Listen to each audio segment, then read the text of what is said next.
An emotional story of overcoming adversity. The despair echoes in the voice of a street girl, and the phrase, "He is all I have," has the power to break a millionaire's heart and make him cry with emotion. If you like emotional stories, subscribe to the channel and comment where you're listening from. Continuing. The morning of that Tuesday dawned grey over London, with a sky heavy with thick clouds that seemed to portend something beyond mere rain. At St. Thomas's Hospital, the largest in the region, the wide corridors echoed with the sound of hurried footsteps, gurneys being pushed, and that characteristic smell of disinfectant mixed with reheated coffee that seemed to be part of the very walls. It was a place where life and fragility met at every corner, where people entered carrying hopes and left, sometimes, with broken hearts. Sitting on one of the blue plastic benches in the reception area, a girl too small to carry so much weight on her shoulders held a baby wrapped in a faded light blue blanket. She couldn't have been more than 8, perhaps less, with that frail little body that seemed to bend under the weight of her baby brother. Her brown hair was tied in a messy ponytail, with rebellious strands escaping everywhere. Her large, deep brown eyes were fixed on the double-glass doors of the emergency room, where her mother had disappeared hours ago, rushed in after things started to go wrong following childbirth. The girl wasn't crying, not a sob, not a tear. She just waited, with a strangely mature posture for someone so young, rocking the baby with smooth automatic movements, as if she had done it thousands of times before. Every now and then, she would lower her head and whisper something into her brother's tiny ear, words no one else could hear, promises perhaps, or simply the comfort of a familiar voice amidst so much strange noise. People passed by her as if she were invisible. Nurses with clipboards, doctors with coffee-stained lab coats, visitors with wilting flowers and worried expressions. No one stopped. No one asked. It was just another sad scene in a public hospital, where sad scenes were part of the daily routine. But not everything went as expected that morning. From the other side of the corridor, coming from the administrative wing where meeting rooms were reserved for major donors and board members, walked a man who definitely did not belong in that environment of silent suffering. Roderick Maxwell was 42 years old and carried with him that unmistakable aura of someone who was born into or had earned the right never to worry about bills at the end of the month. Tall, broad-shouldered, perfectly slicked-back grey hair, an Italian suit that cost more than many people earned in a year. His leather shoes gleamed even under the cold light of the corridors, and the Swiss watch on his wrist marked not only the hours, but also the social chasm between him and 99% of the people in that building. Roderick owned a construction company that erected skyscrapers across the country, businesses that moved millions, government contracts, international partnerships. He was the kind of man who signed donation checks without batting an eyelid, attended charity dinners in a tuxedo, and whose name appeared in the social columns alongside other important figures. But he was also an empty man, deeply, irremediably empty. He had just left a tedious meeting with the hospital board, where he had once again listened to pompous speeches about how his generous donation would make a difference in the lives of so many people. He had signed the check, shaken the right hands, posed for the obligatory photos. Now he just wanted to leave, return to his enormous, silent apartment on Oxford Street, take a hot shower, and pretend there was something waiting for him besides another sleepless night in front of the television. Roderick walked towards the exit, with long, decisive strides, when something made him stop. It wasn't a sound nor a sudden movement. It was something more subtle, like a cold breeze touching the back of his neck, or that strange sensation of being watched. He turned his head almost inadvertently, and his eyes met the girl's. She was there on the bench holding the baby as if it were the most precious thing in the universe. But that wasn't what hit him like a punch to the gut. It was her gaze, those large, serious eyes too tired for a child, eyes that had already seen things no child should see, eyes that carried an impossible mix of pain, courage, and a love so fierce, so absolute, that it disarmed any defense. Roderick felt something contract in his chest, something he hadn't felt in years, not since Marion had died, in fact. His wife, the only person who truly mattered, taken by an aggressive cancer that consumed her in a matter of months.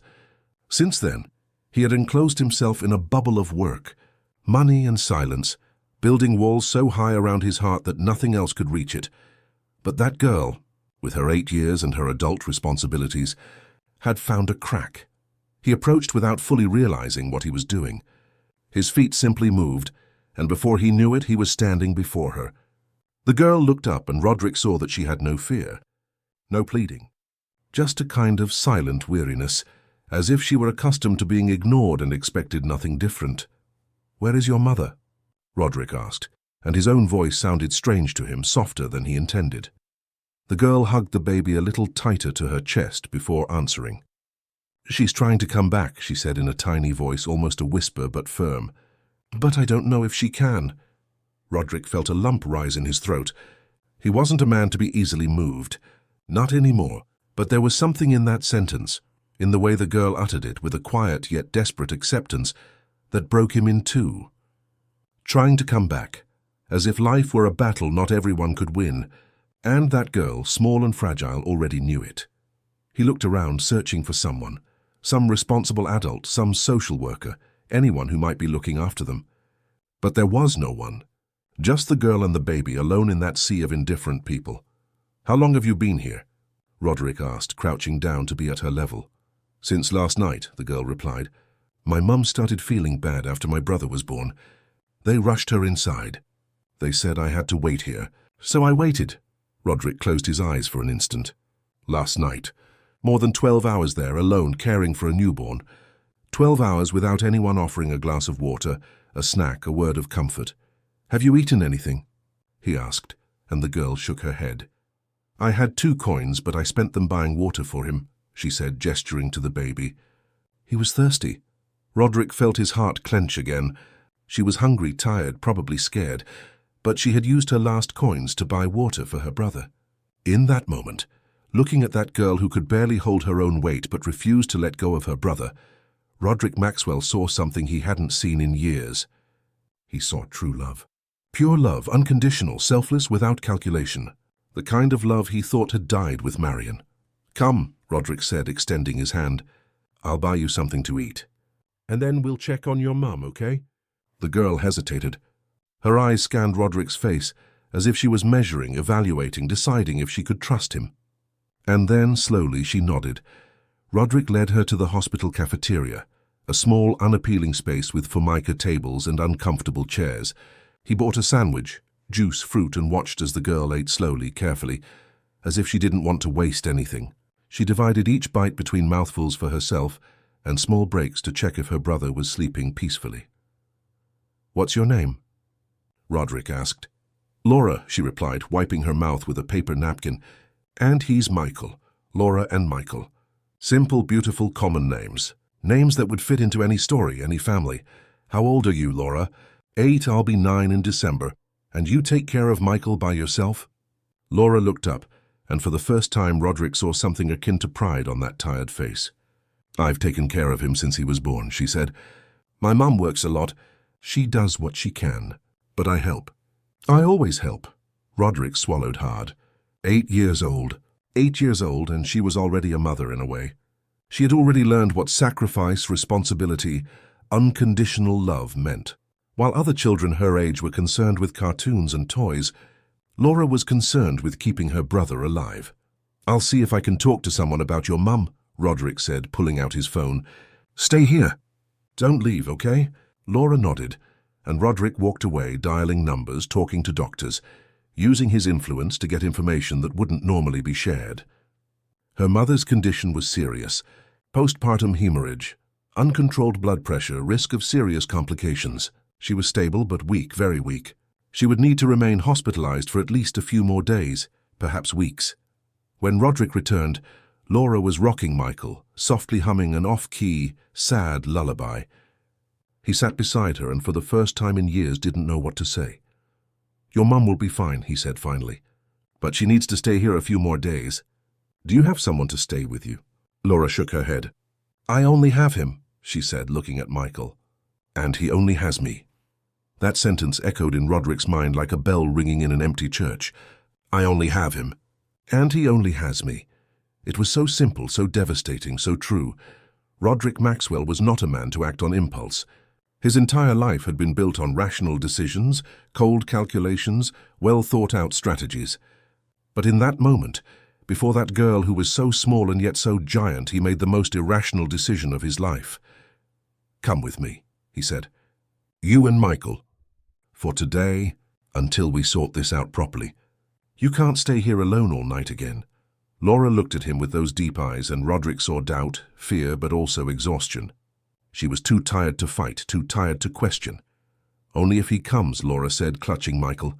"I won't go without him, never." Roderick felt a lump in his throat again. "Of course," he said, his voice choked. "Both of you, together." And so on that grey and improbable Tuesday, Roderick Maxwell left the hospital with 2 children who were not his own, carrying a whimpering baby and holding the hand of a girl who trusted him not because she knew him, but because she had no other choices. Roderick's apartment was in one of the most luxurious buildings on Oxford Street, with a view of the National Gallery and a concierge with suited security guards. When he entered with Laura and Michael, the staff looked at him with a mixture of surprise and confusion, but dared not ask anything. Roderick was the kind of man who didn't need to give explanations. The apartment was immense. Marble floors, floor-to-ceiling windows, artworks on the walls, designer furniture that looked more like sculptures than things to sit on. Everything impeccable, everything expensive, everything absolutely devoid of life. Laura entered slowly, wide-eyed, holding Michael against her chest. Roderick saw the environment through her eyes and felt a pang of shame. All that wealth, all that luxury, and none of it mattered. None of it brought warmth. None of it meant anything. "You can sleep in the guest room," Roderick said, showing one of the bedrooms. "And Michael can stay in the cot. I have a cot here." Laura looked at him in surprise. "You have a cot?"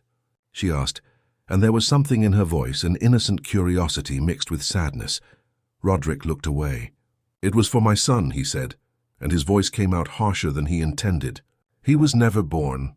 My wife, she lost him." Laura was silent for a moment, and then she did something Roderick didn't expect. She carefully placed Michael on the sofa, walked up to him and touched his hand. "I'm sorry," she said in that tiny voice. "It must hurt a lot." Roderick looked at that girl, at that child who had every reason in the world to be bitter, to be angry with life, but who still found space within herself to feel empathy for a rich stranger living in an ivory tower. And for the first time since Marion had died, Roderick Maxwell cried. He made no sound. The tears just streamed down, silent and warm, over the face that never allowed weakness. Laura said nothing. She just held his hand, small and warm, and stayed there, as if she understood that sometimes people don't need words.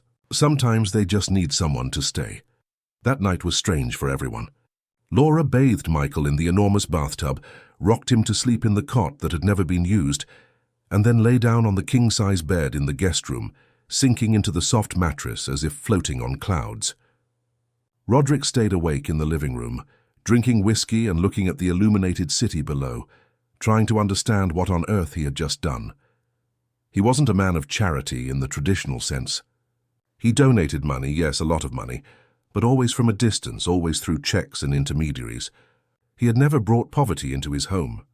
He had never looked into its eyes, touched it, felt its smell and its weight. But Laura and Michael were different. They weren't numbers in a social impact report. They were real. They were flesh, blood, tears, and dreams. And for some reason, Roderick couldn't explain even to himself, they had found a crack in the wall he had built around his heart. And now there was no going back. The first rays of morning sun entered through the enormous windows of Roderick's apartment, bathing everything in a golden light that seemed warm, but wasn't. Laura woke up startled, taking a few seconds to remember where she was. The ceiling was too high, the walls too wide, everything too big. She sat up in bed and her feet didn't even touch the floor. For an instant she felt like crying, but then she heard a muffled whimper coming from the cot next door. Michael was waking up, with that red little face and squeezed eyes, searching for something familiar amid so much strangeness.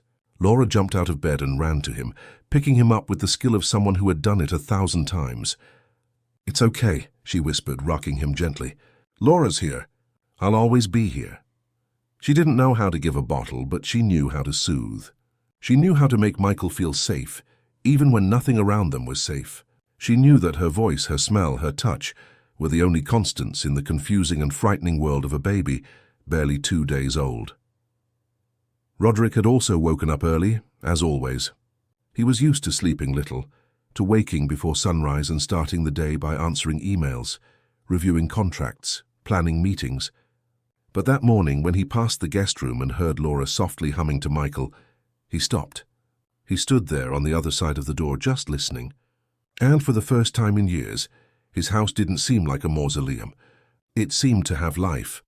He knocked softly on the door before entering. Laura was sitting in the armchair near the window, with Michael in her lap, and looked at Roderick with a mixture of gratitude and apprehension. "Good morning," Roderick said, and his voice came out softer than usual. "Did you sleep well?" Laura nodded. "Better than at home," she said, and then seemed to regret the words as if she had revealed something she shouldn't have. Roderick pretended not to notice. "I'll make breakfast," he said. "Do you like pancakes?" Laura's eyes lit up, and Roderick saw the child she still was, hidden beneath all that adult responsibility.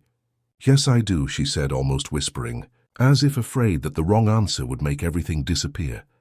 They had breakfast together in the enormous kitchen, with Laura sitting on a tall stool and Michael sleeping in an improvised baby bouncer Roderick had made with cushions. Roderick wasn't a very good cook. In fact, he almost never cooked, always ordered food or ate out. But that morning he made pancakes. They were a bit lopsided, some burnt at the edges, but Laura ate every piece as if it were the most delicious thing in the world. And perhaps it was, because she ate with a smile on her face that lit up the entire kitchen. While Laura ate, Roderick called the hospital. He spoke with doctors, with nurses, again using his influence to get detailed information about her mother's condition. She was better, but still very weak. She needed rest, medication, care. There was no estimated discharge for at least another week, maybe 2. When he hung up the phone, Laura was looking at him with those large, serious eyes. "My mum will be okay?" she asked, and there was so much fear in that tiny voice that Roderick felt his chest tighten. "Yes, she will," he said, and it wasn't a lie. "She'll get better. But she needs time, and in the meantime you and Michael will stay here with me. Can that be arranged?" Laura bit her lower lip, thinking. "And after that?" she asked. "When my mum gets better, will we leave?" Roderick didn't know how to answer that. Part of him knew yes, that it was the right thing, that this was temporary. But another part, a part he didn't even know existed, didn't want them to leave.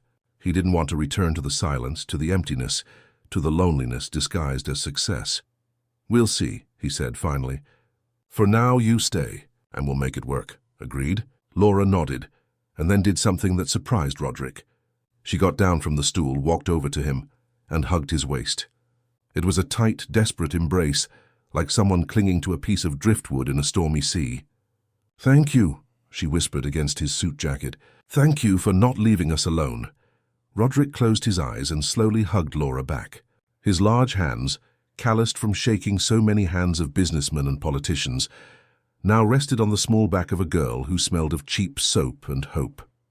And in that simple, pure embrace, Roderick felt something he hadn't felt in so long that he barely recognized it. He felt needed. He felt important. Not for the money, not for the power, but simply for being there. The following days passed in a strange routine that none of them quite knew how to handle. Roderick cancelled meetings, postponed business trips, and for the first time in his life put something above work.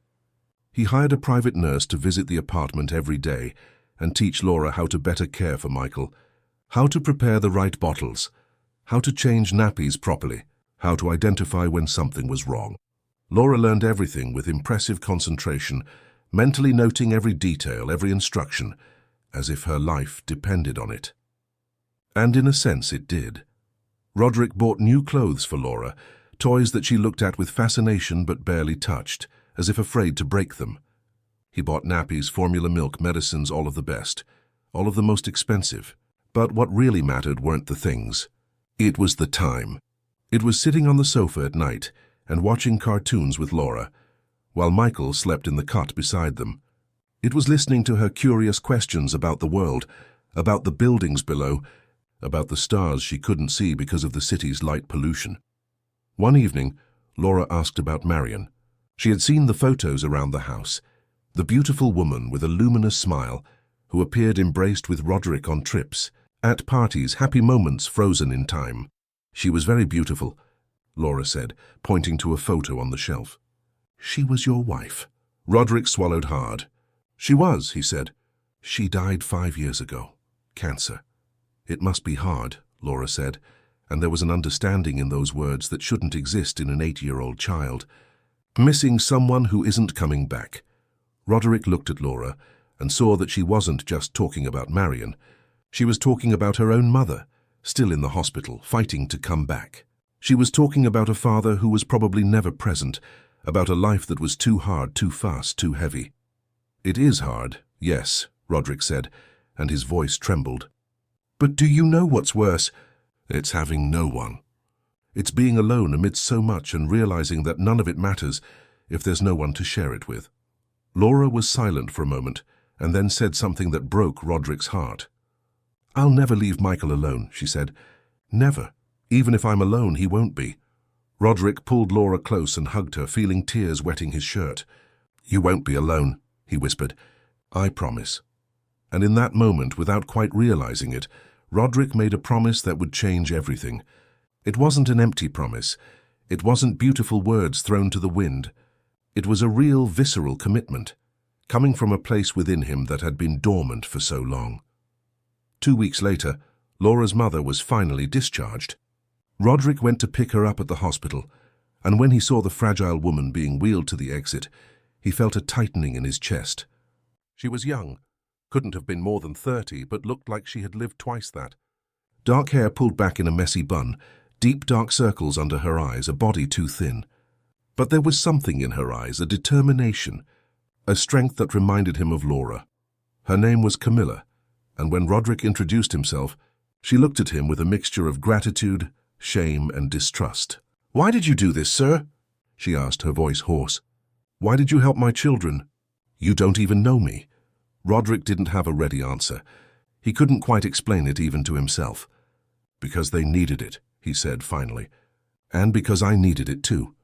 Camilla didn't understand, but she didn't question it further either. She was too tired, too weak, too worried about her children to process it all. When they arrived at the apartment, and she saw Laura running towards her, the two hugged and cried, and Roderick had to turn his face away to hide his own tears. That night, Camilla sat with Roderick after the children had fallen asleep. She drank a tea he had prepared, her hands trembling around the cup. I can't stay here, she said. I can't accept this.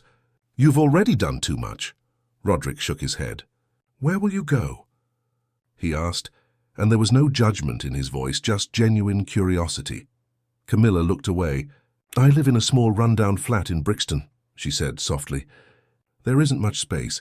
There isn't much of anything, but it's mine. I work as a cleaner when I can get shifts. Laura looks after Michael when I'm out. We manage. Roderick felt his throat tighten. An 8-year-old child taking care of a baby alone in a rundown flat in a deprived area, while her mother worked to bring food home. It was a reality he knew abstractly, through numbers and reports and television news, but now it was real. It was Camilla, it was Laura, it was Michael. I have a proposal, Roderick said, and the words came out before he even had time to think properly. Leave Michael with me during the day. You work. Laura goes to school and I'll look after him. In the evening you come pick him up. Or you can stay here if you want. I have plenty of space. Camilla looked at him as if he had gone mad. Are you serious, sir? She asked. Completely, Roderick said. Look, I know it sounds strange. I know you don't know me, but I can help. And I want to help. Not as charity, as one family helps another. Camilla was silent for a long time. Roderick saw the conflict on her face. Pride battling despair, distrust battling necessity. Finally, she nodded. For now, she said. Until I recover properly, find a better job. But I will pay you back. Somehow I will pay you back. Roderick smiled. You don't need to pay anything, he said. You just need to let me be a part of this. Let me help. And so a new phase began. Camilla and the children returned to their small rundown flat in Brixton, but every morning, very early, she brought Michael to Roderick's apartment. Laura went to school finally, enrolled by Roderick in a nearby private school with a new uniform and a backpack full of notebooks. Camilla went to work, taking crowded buses and packed tube trains, cleaning houses and offices to earn her daily bread. And Roderick, the businessman who commanded a multi-million-pound construction company, spent his days looking after a baby. At first it was difficult. He didn't know how to change nappies properly, didn't know how to make Michael stop crying, didn't know how to interpret every sound, every whimper, every different facial expression. But he learned. With patience, with trial and error, with the nurse's help, and then on his own he learned. And in the process, something inside him began to heal. The walls he had built around his heart began to crack, letting in light, warmth, life. He began to eagerly await Camilla's arrival every morning, not just because she brought Michael, but because she also brought a tired smile and a few words about how well Laura was doing at school, how she had made a new friend, how happy she was. Afternoons were filled with Michael sleeping in his arms while he worked on his laptop, answering emails with one hand while the other held the bottle. The building staff grew accustomed to seeing him go out to buy nappies, to take Michael to the pediatrician, to simply take a stroll with the pram because the baby liked to see the street activity.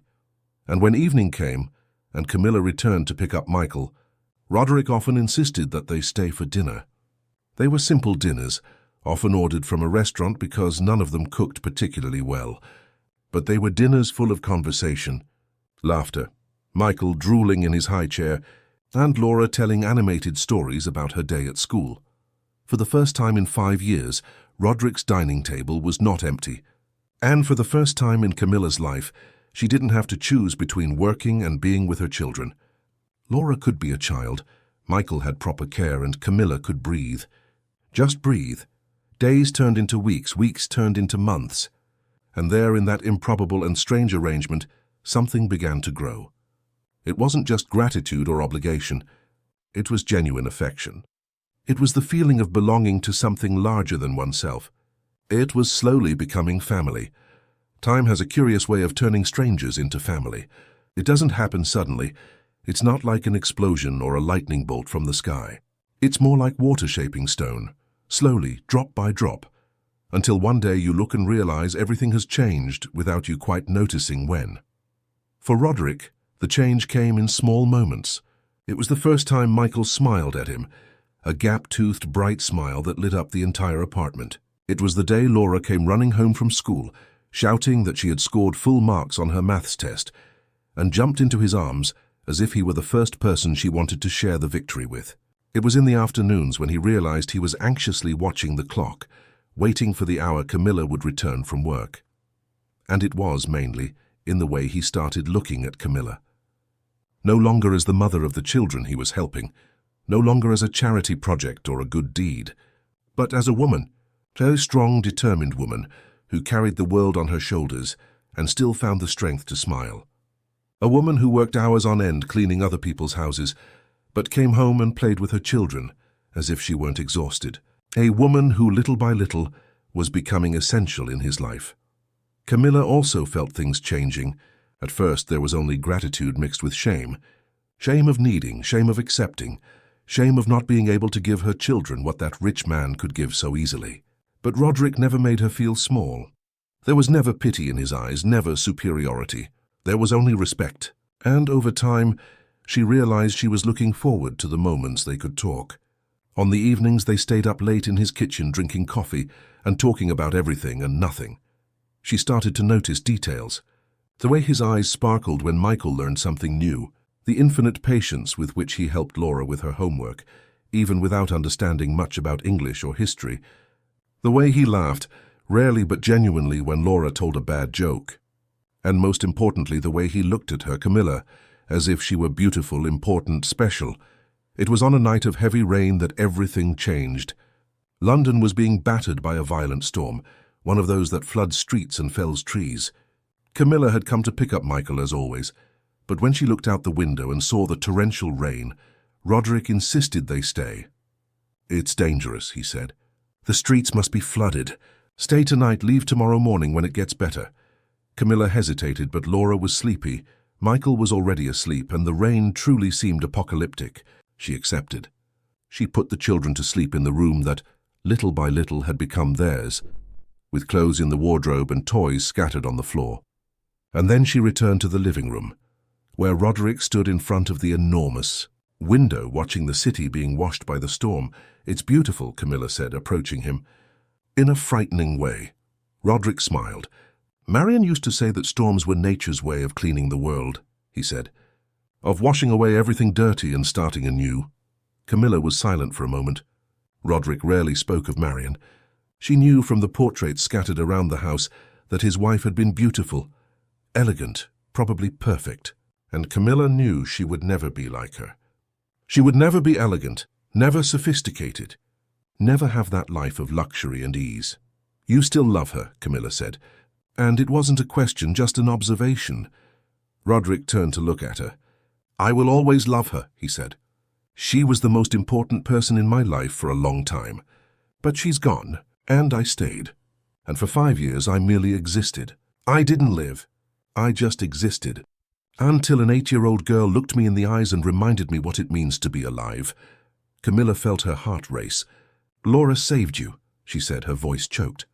Laura, Roderick said, taking a step towards her. And you. And Michael. The 3 of you saved me. You made me remember that it's worth waking up in the morning, that it's worth feeling, even if it hurts, especially when it hurts. He was close now, so close that Camilla could feel his warmth, the smell of expensive cologne mixed with something softer, more human. She should retreat. She should remember who she was, who he was, the chasm that existed between their worlds. But she couldn't move. I'm scared, Camilla whispered. Scared that all this will disappear. Scared that one day you'll wake up and realize you can have anything, anyone, and that I'm just a cleaner with 2 children and a complicated life. Roderick slowly raised his hand and touched her face with a delicacy that made her tremble. You're not just anything, he said, his voice hoarse. You are the strongest woman I have ever met. You are the mother who raised an incredible girl on her own. You are the person who makes me want to be better. And I don't want just anything. I want you. I want all of you. And then he kissed her. It was a shy, hesitant kiss full of fear and hope, a kiss that carried with it all the scars of the past and all the possibilities of the future. Camilla closed her eyes and let it happen. Let herself feel, let herself believe that perhaps, just perhaps, stories like hers could have happy endings. When they separated, they were both crying. It wasn't sadness. It was relief. It was the weight of so much time carrying everything alone finally being shared. It was the permission to be vulnerable, to be imperfect, to be human. That night they stayed up late talking. They spoke about fears, about dreams, about the mistakes they had made and the lessons they had learned. Roderick told her how he had shut down after Marion's death, how work became his only way not to feel anything.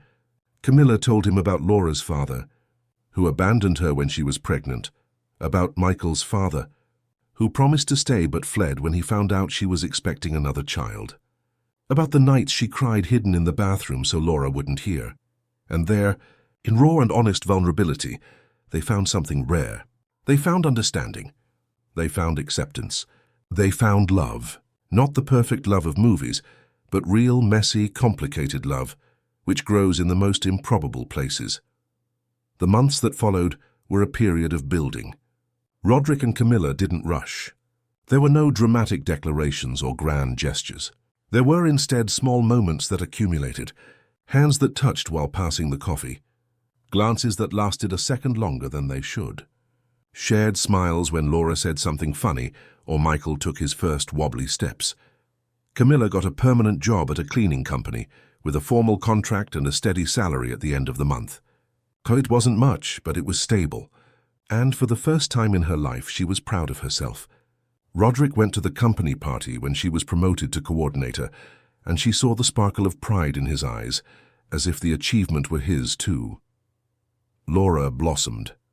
With regular schooling, adequate nutrition, and the security of knowing she no longer had to be an adult before her time, she became a child again. She made friends, joined the school's volleyball team, and started getting excellent grades. And when her 9th birthday arrived, Roderick threw a surprise party at the apartment, with cake, decorations, and all her school friends. Laura cried with happiness, and Camilla did too. Michael grew quickly, transitioning from baby to toddler, with that frightening speed only babies have. He learned to walk, to speak simple words, and his first complete word was Daddy, looking directly at Roderick. No one corrected him. No one said Roderick wasn't his biological father. Because in all the ways that mattered, he was. Roderick's house, which was once a cold museum of expensive furniture and heavy silences, turned into a home. There were Laura's drawings on the fridge. There were Michael's toys scattered across the living room. There was the smell of home-cooked food that Camilla had learned to make on weekends. There was laughter, there was mess, there was life. And then, almost a year after that first stormy night, Camilla discovered she was pregnant. It was a shock. She was 31, had 2 children, a job that had barely begun to stabilize. The news caught her completely off guard. She took the test 3 times, disbelieving. And when she finally accepted it was real, she panicked. How was she going to tell Roderick? They were together, yes, but they still didn't officially live under the same roof. There was still a careful distance between their worlds, an invisible boundary that neither of them had the courage to fully cross.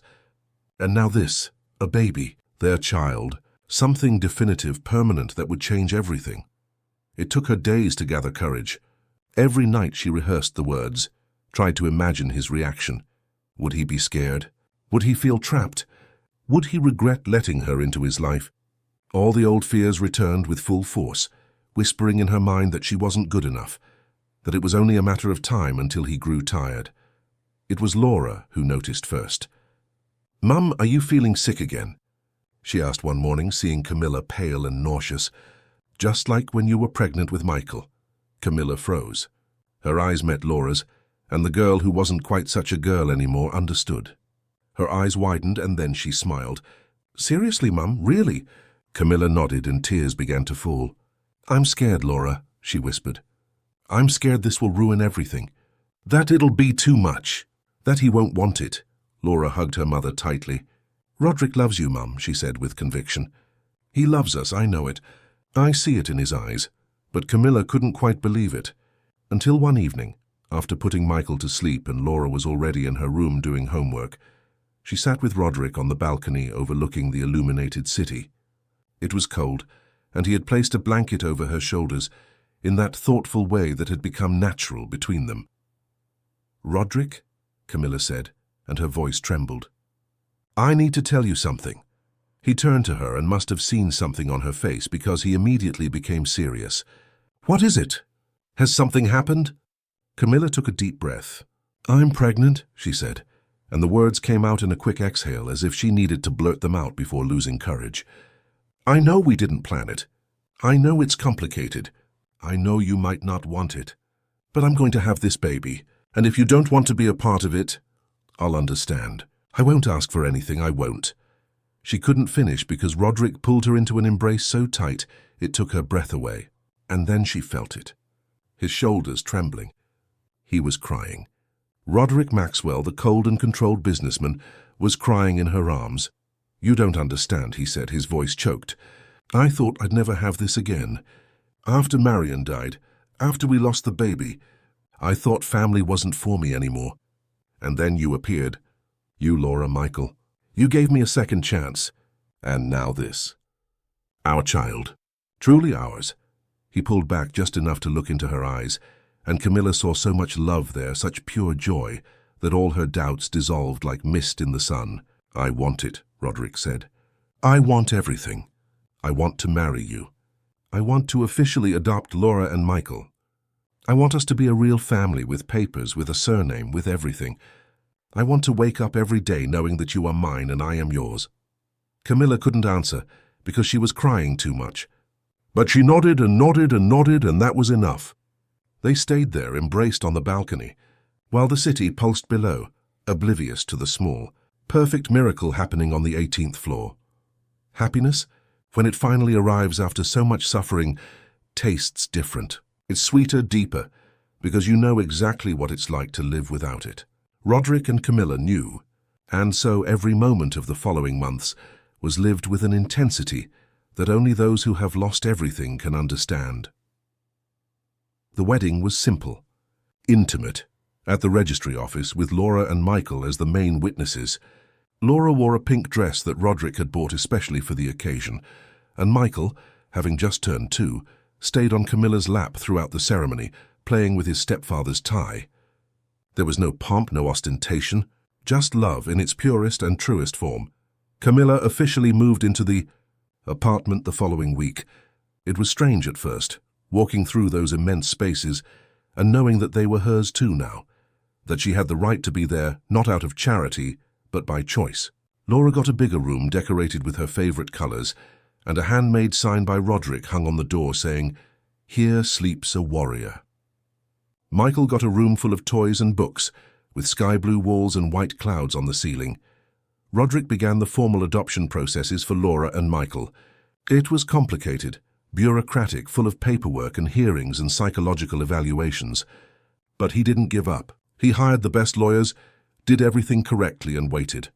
Because now he had something to wait for. He had a reason to wake up every day. He had a family. Camilla's pregnancy advanced, and with it grew the feeling that finally, after so much time struggling alone, she could rest. She could trust. She could share the burden. Roderick went with her to all prenatal appointments, held her hand during ultrasounds, assembled the cot for the new baby with touching dedication.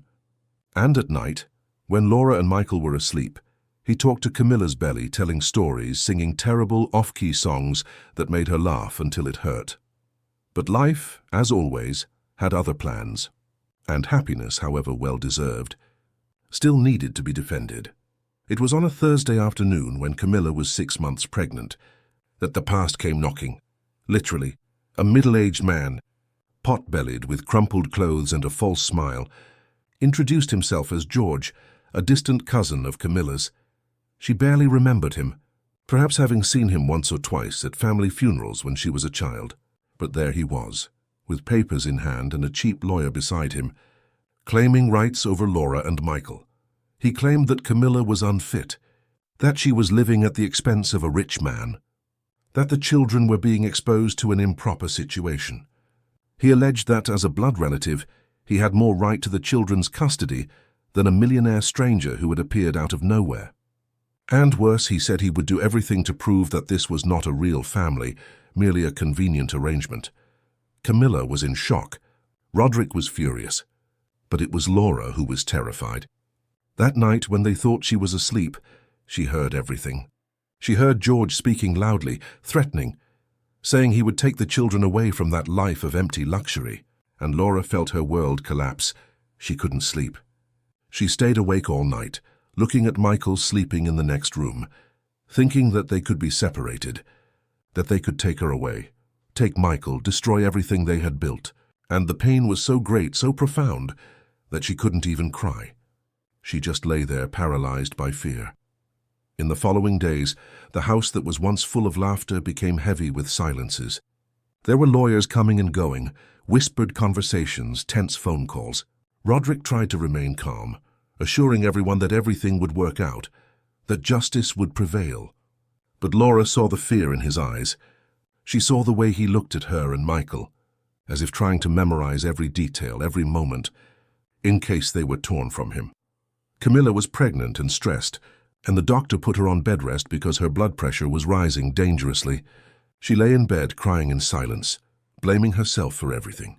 If she hadn't accepted help, if she hadn't fallen in love, if she hadn't gotten pregnant again, maybe none of this would be happening. But Roderick held her hand and said no, that everything would be worth it, that they would fight and win. Laura didn't know how to help. She felt helpless, too small to make a difference. But then one night when she couldn't sleep again, she had an idea. She got out of bed, took paper and a pen and started to write. She wrote letters.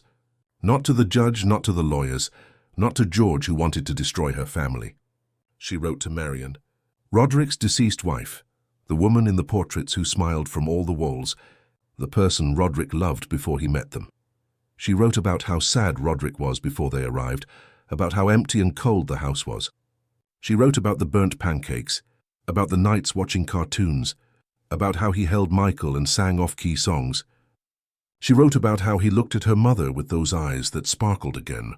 And in the end, in crooked, heartfelt letters, she wrote something that came straight from her heart. If you still love him, please let us stay. I promise to take good care of him. I won't let him be alone again, because he's all I have. Him and Mum and Michael and the baby who's coming, they are my family. And I don't want to lose my family again. Laura wrote 3 letters, one for Marion, one for her mother, and one for Roderick. She kept them all in a small shoebox that she decorated with drawings and stickers. And the next morning, before her courage fled, she handed the box to Roderick. He was in the living room looking at court papers with a tired expression. When Laura approached and held out the box, he looked at her in surprise. "What's this?" he asked, his voice soft.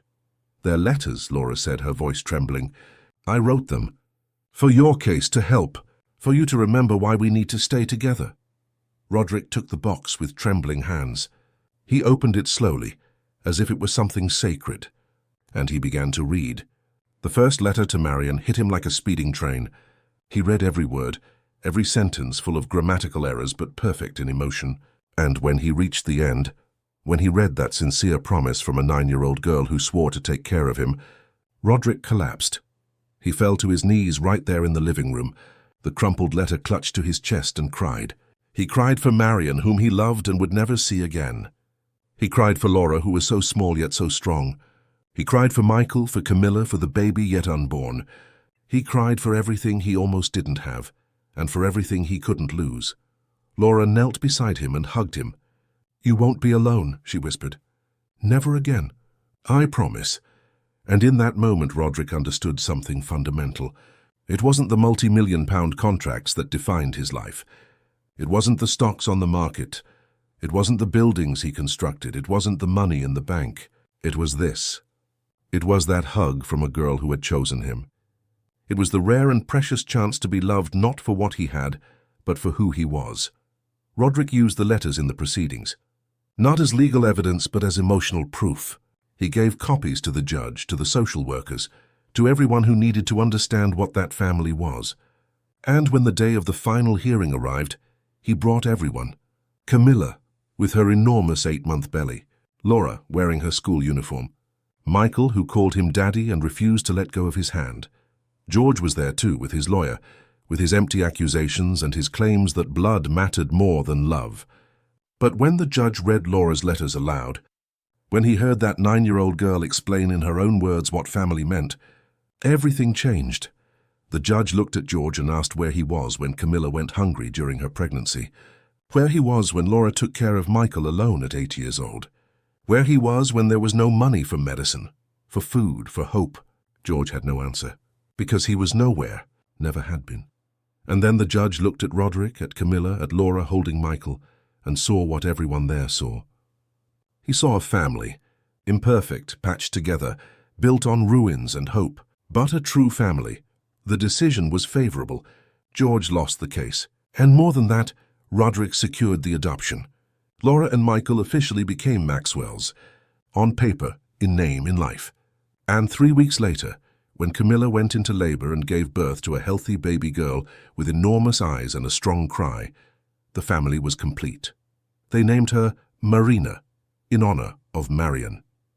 Laura held her baby sister in her lap and cried with happiness.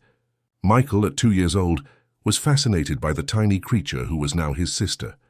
And Roderick, holding an exhausted but radiant Camilla, looked at that hospital room where everything had begun years before and felt the circle close. There, in that family that life had brought together in impossible ways, were 5 hearts beating as one, united not by blood, though Marina was of blood, united not by obligation, though there were legal papers now, united by choice, by the conscious and daily decision to love, to forgive, to build something beautiful upon the ashes of what was. The years passed, as they always do. Laura grew up and became a brilliant young woman who studied medicine because she wanted to help people as her mother had been helped. Michael became a clever and affectionate boy who loved building things with Lego because he wanted to be an engineer like his father. Marina grew up surrounded by love, never knowing want, but always hearing the stories of where they came from, how they found each other, and how much struggle it took to get there. Camilla never returned to working as a cleaner. Roderick insisted she study, and she graduated in pedagogy, opening a school in Brixton for children like Laura once was. Children who needed a chance, someone who believed in them, a safe place to grow. And Roderick, who was once an empty businessman living in a luxury tower, became a complete man. He still ran his construction company, still closed multi-million-pound deals, still appeared in the social columns. But now, when he returned home, there was noise. There was mess. There was homework on the kitchen table, toys scattered in the living room, siblings fighting over the remote control. There was life. And life, he had learned, was the only luxury that truly mattered. On an ordinary Sunday, years after that first meeting at the hospital, the whole family was gathered on the apartment balcony. It was Laura's birthday. She had just turned 18.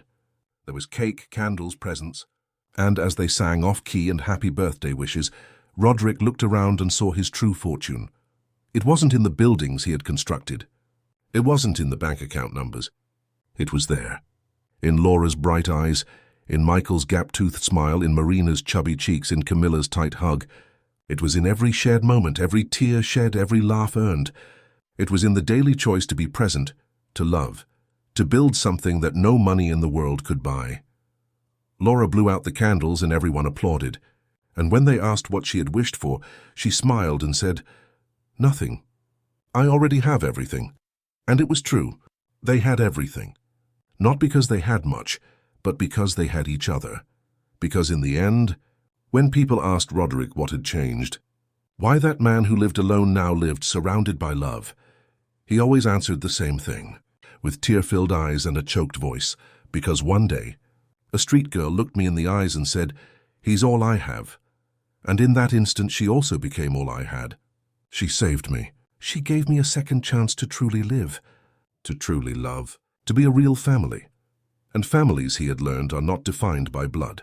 They are defined by choice, by the courageous decision to open one's heart, to let others in, to build something together that is greater than each individual could be alone.